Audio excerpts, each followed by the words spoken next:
मित्रों नमस्कार। आज का हमारा विषय है साप्ताहिक राशिफल। इसमें हम 31 अगस्त से 6 सितंबर तक के सप्ताह का साप्ताहिक राशिफल पर चर्चा करेंगे। यह राशिफल लग्न कुंडली के आधार पर बनाया गया है, परंतु अगर लग्न बहुत कम अंश का हो या बहुत ज़्यादा अंश का हो तो फिर चंद्र कुंडली से अपना राशिफल देखना चाहिए। सबसे पहले हम आपको बताएंगे इस सप्ताह के व्रत एवं त्योहार। 1 सितंबर को अनंत चतुर्दशी का व्रत है। इस व्रत में भगवान अनंत की पूजा की जाती है, जो विष्णु के ही एक प्रतिरूप हैं। एक अनंता धागा बांधा जाता है। अनंता धागा में 14 गांठें लगाई जाती हैं, जो 14 लोकों का प्रतिरूप हैं। इसी दिन दिगंबर जैन धर्मावलंबियों का पर्युषण पर्व भी मनाया जाता है। पर्युषण पर्व में जैन वर्ग के लोग मनसा वाचा कर्मणा दोनों तरह की अपने को शुद्ध करने का प्रयास करते हैं और अनंत चतुर्दशी के दिन, क्षमावाणी पर्व के दिन वो सबसे क्षमा मांगते हैं। जो भी उन्होंने गलतियां जाने अनजाने में की हैं उसके लिए हर व्यक्ति से क्षमा मांगते हैं। इसके उपरांत आता है 2 सितंबर से पितृपक्ष प्रारंभ हो रहा है। पितृपक्ष हमें अपने पितरों को याद करने का त्यौहार है। इसमें हम अपने पितरों को याद करते हैं और उनको जल अर्पण करते हैं। साथ में एक दिन ब्राह्मणों को बुला करके खाना खिलाते हैं, दक्षिणा देते हैं। ब्राह्मणों के साथ में गौ माता, एक कुत्ते को और एक कौवे को भी खाना दिया जाता है। गौ माता को हम खाना इसलिए देते हैं क्योंकि वो हमारे हिंदू धर्म में, सनातन धर्म में अत्यंत पूज्य हैं। कुत्ता हमारा सबसे बड़ा निकटस्थ सहयोगी है। पांडव जब स्वर्गारोहण के लिए जा रहे थे तो एक कुत्ता ही उनके साथ रहा, जो युधिष्ठिर का अंत तक साथ दिया। कौवे को हम इसलिए खाना खिलाते हैं, कहते हैं कौवे का खाया हुआ खाना हमारे पितरों को स्वर्ग लोक में मिलेगा। परंतु इसके साथ एक बात ये भी है कि कौवा एक बहुत ऐसा पक्षी है जो स्वच्छता रखने में बहुत मदद करता है। इसके बाद गणेश चतुर्थी आती है, जो कि 5 तारीख को है। सर्वाधिक सिद्ध योग एक ऐसा योग है जो कि जिसमें किया हुआ कोई भी काम सफल होता है। तो इस सप्ताह में 4 तारीख को 10:33 से रात से अंत तक सर्वाधिक सिद्ध योग है। 6 तारीख को सूर्योदय से 3:43 सायंकाल तक सर्वाधिक सिद्ध योग है। अब इसके उपरांत हम आपसे राशि के अनुसार राशिफल की चर्चा करेंगे। सबसे पहले आता है मेष राशि। तो मेष राशि के जातकों के लिए 31 तारीख शुभ है। 1, 2 और 3 दोपहर तक सामान्य है। 3 तारीख की दोपहर के बाद एवं 4 और 5 को तारीख ठीक नहीं है, अच्छी नहीं है तारीख। इसमें इनको कोई भी डिसीजंस वगैरह लेने के लिए सोचना चाहिए। परंतु सप्ताह का अंत 6 तारीख इनके लिए बहुत अच्छी है। उस तारीख को वो जो भी कार्य करेंगे उसमें उनको सफलता भी मिलेगी। अधिकारियों से वार्तालाप करने के लिए 6 तारीख मेष राशि वालों के लिए बहुत अच्छी है। मेष राशि के जातकों को इस सप्ताह अपने पुत्र पुत्रियों का अच्छा सुख मिलेगा। भाग्य सामान्य रहेगा एवं शासन से संबंध भी सामान्य ही रहेंगे। इस सप्ताह मेष राशि के जातकों को पीली वस्तुओं का दान करना चाहिए। वृष राशि के जातकों का राशिफल। इस राशि के जातकों के लिए यह सप्ताह सामान्य है। 3 तारीख के दोपहर के बाद से 4 एवं 5 तारीख उत्तम है। आपके जो भी कार्य शासन के पास लंबित हैं वे इन्हीं तारीखों में करवाना चाहिए। इन्हीं तारीखों से मेरा आशय है 3 तारीख की दोपहर के बाद या 4 और 5 तारीख को। जनप्रतिनिधियों के लिए यह सप्ताह बहुत अच्छा है। वृष राशि के जातक जो जनप्रतिनिधि हैं उनका जनता में बहुत अच्छा सम्मान रहेगा। धन की प्राप्ति भी हो सकती है। शत्रु आपके द्वारा परास्त हो जाएंगे। आपको ये चाहिए कि आप गाय को रोटी खिलाएं। मिथुन राशि के जातकों का राशिफल। मिथुन राशि के जातकों का विवाह संबंध अगर रुका हुआ है तो उनके पूरे होने का समय आ रहा है। अतः विवाह संबंधों के बारे में इनको बातचीत प्रारंभ कर देना चाहिए, जिससे कि जैसे ही विवाह संबंध का अच्छा समय आता है, तत्काल विवाह संबंध हो जाए। इसके अलावा 31 तारीख बिल्कुल अच्छी नहीं है। 31 तारीख को मिथुन राशि के जातक किसी भी निर्णय को करने में सोच विचार करके ही निर्णय लें। 3 तारीख के दोपहर के बाद से 5 तारीख का समय अत्यंत अच्छा है। इनको अच्छे कार्य या जो भी इनके कार्य लंबित हैं उसको 3 से 5 के बीच में करना चाहिए। 6 तारीख भी सामान्य है तथा 1, 2 और 3 तारीख के दोपहर के पहले तक का समय भी इनका सामान्य है। इनको चाहिए कि विवाह संबंधी वार्तालाप 3 तारीख की दोपहर के बाद से 5 तारीख तक के बीच करें। किसी भी सुयोग्य ब्राह्मण से बृहस्पति देव की पूजा करवा लें, जिससे कि विवाह संबंधी कोई कार्य इनके अब न रुकें जो अब तक रुके आ रहे थे। साल भर से मिथुन राशि के जातकों के विवाह संबंधी कार्य बहुत रुक रहे थे, वे न रुकें इसके लिए इनको गुरुदेव की पूजा भी करवानी चाहिए। और कुछ दिनों बाद जब राहु का परिवर्तन होगा तो उनके विवाह के कार्य आसानी से होने लगेंगे। कर्क राशि के जातकों का राशिफल। कर्क राशि के जातकों के लिए सप्ताह का प्रारंभ अर्थात 31 तारीख अत्यंत अच्छी है। 1, 2 एवं 3 तारीख सामान्य है। 4, 5, 6 तारीख भी ठीक है। 6 तारीख अत्यंत अच्छी है। 6 तारीख का इनको भरपूर उपयोग करना चाहिए। और जो कर्क राशि के जातक जो कि ठेकेदारी या सप्लाई का काम करते हैं, उनके बिल अगर रुके हुए हैं तो बिल पास करवाने के लिए उनको 6 तारीख का सहारा लेना चाहिए। इससे उनको सफलता मिलेगी। प्रेम संबंधों के लिए सप्ताह अत्यंत शुभ है। आपको पेट की बीमारी संभव है, उसके लिए पीली वस्तुओं का दान करें। सिंह राशि के जातकों का राशिफल। सिंह राशि के जातकों के लिए 31 तारीख को परेशानी हो सकती है, जो अपने आप 1 या 2 तारीख को समाप्त हो जाएगी। बच्चों से आपको इस सप्ताह कम सुख प्राप्त होगा, साथ ही भाग्य आपकी मदद करेगा। इस सप्ताह आपका खर्च आपके आमदनी से ज्यादा होगा।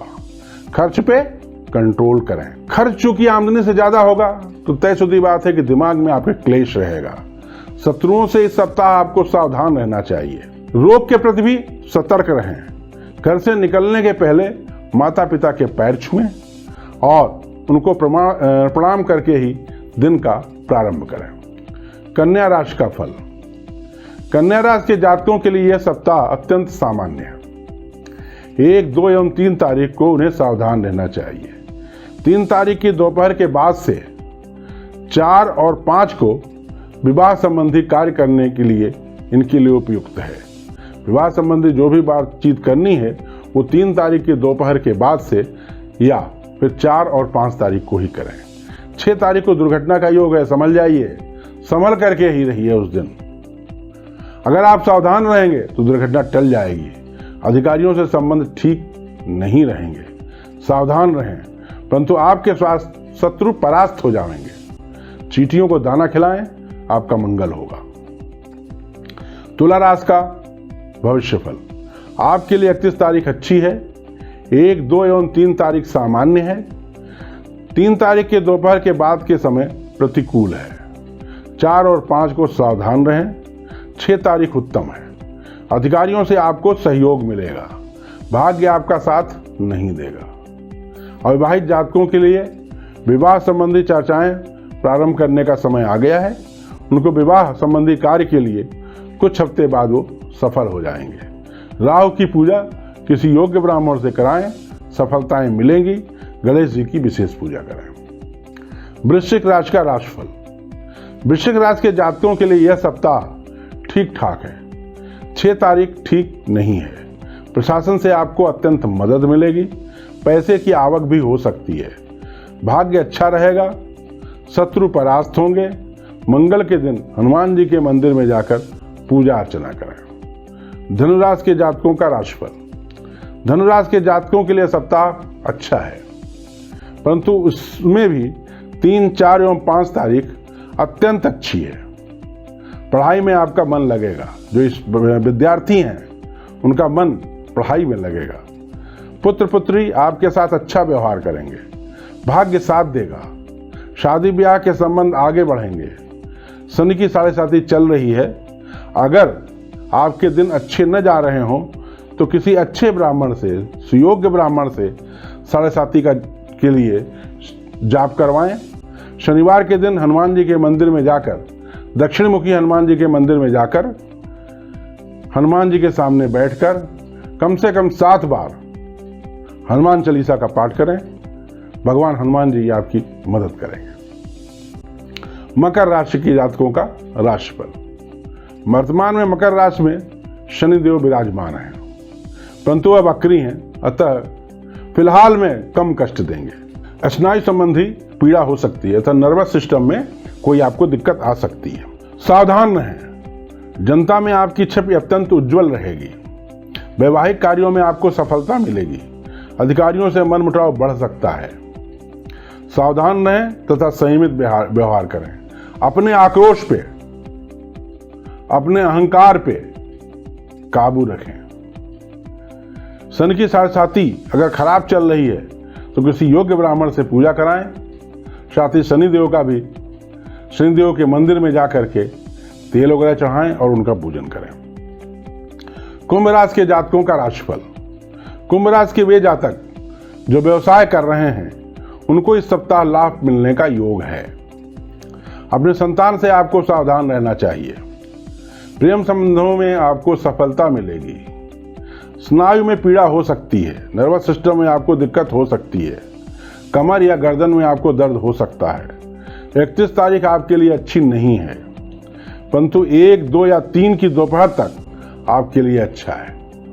1 सितंबर से लेकर के 3 सितंबर की दोपहर तक आपके लिए समय अच्छा है। 3 सितंबर की दोपहर के बाद से 4, 5 एवं 6 सामान्य है। शनि की साढ़ेसाती का आपके ऊपर असर है। अगर आपको दिक्कतें आ रही हो, परेशानी आ रही हो, तो आवश्यक रूप से शनि की साढ़ेसाती हेतु पूजन पाठ करवाएं। किसी योग्य ब्राह्मण से ही करवाएं। साथ ही दक्षिण मुखी हनुमान जी के मंदिर में जा करके उनके सामने बैठ करके कम से कम 7 बार हनुमान चालीसा का जाप करें। मीन राशि के जातकों का राशिफल। मीन राशि के जातकों के लिए अच्छी खबर यह है कि उनके शत्रु इस सप्ताह परास्त हो जाएंगे, परंतु ऐसा लगता है कि उसमें उनको धन खर्च करना पड़ेगा। पुत्रों से और पुत्रियों से आपको सुख मिलेगा। जनता से आपकी दूरी बढ़ेगी। अगर आप जनप्रतिनिधि हैं तो जनता से इस बीच आपकी दूरी बढ़ेगी। धन लाभ होने का योग है। 31 तारीख आपके लिए सामान्य है। 1, 2 एवं 3 ठीक नहीं है, परंतु 3 तारीख के दोपहर के बाद से 4 एवं 5 तारीख आपके लिए उत्तम है। अधिकारियों से मिलकर अपने कार्य करवाएं। 6 तारीख सामान्य है। गौ माता को रोटी खिलाएं। पिछले सप्ताह जो हमने साप्ताहिक राशिफल निकाला था उसके कमेंट बॉक्स में रेणु आप्टे जी का प्रश्न प्राप्त हुआ था।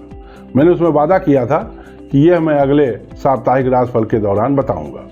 उनका प्रश्न था कि काल सर्प योग क्या होता है।